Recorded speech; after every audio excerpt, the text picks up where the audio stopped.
Now let me leave you with one last point of God's amazing love for us. And for that, I'm going to share one more story about our new kitty, Finn. So this was several weeks ago during the mouse period. And I went into my older daughter, Harper's room, and I saw Sophie in there at the bookshelf scratching away. Well, that inevitably means that she has brought something into the house and she's playing with it. So I go and look, and sure enough, behind the bookshelf, there's a mouse. So I go out, I get some gloves, I get the shoebox, and I get Finn. So I go in the room and I shut the door.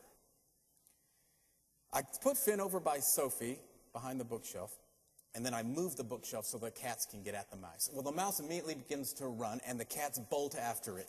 The mouse goes behind the desk and finally under the bed. Both cats dive under the bed. Somehow this mouse manages to get to a spot where the cats can't find him.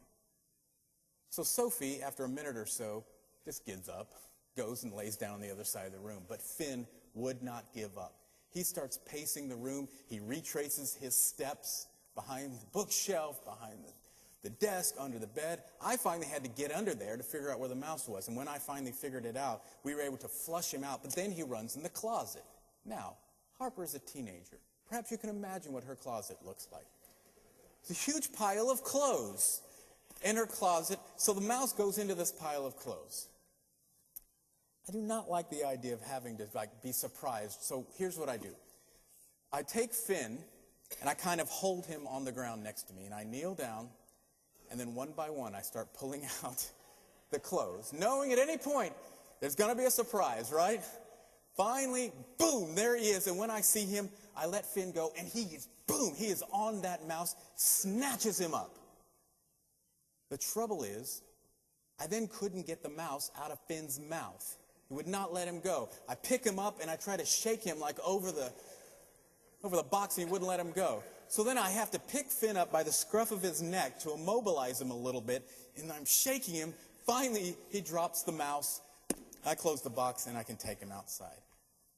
That proves to me that I've got another fabulous hunter, just like Sparky, because he was so relentless in his pursuit of that mouse. God is relentless in his pursuit of you. He will never give up on you. Even when you try to hide, he will come after you. Even when you try to run, he will pursue you. And when he gets you, he will grab you and hold you, and he will not let you go. That is how much he loves you. And that babe in a manger who grew up to hang on a cross is final and forever proof of that. So may God grant each of you, you sinners and saints, you shoots from the stump of Jesse, he grant each of you the spirit of wisdom and understanding so that you can live your life in confidence, heading towards that perfect peace every day.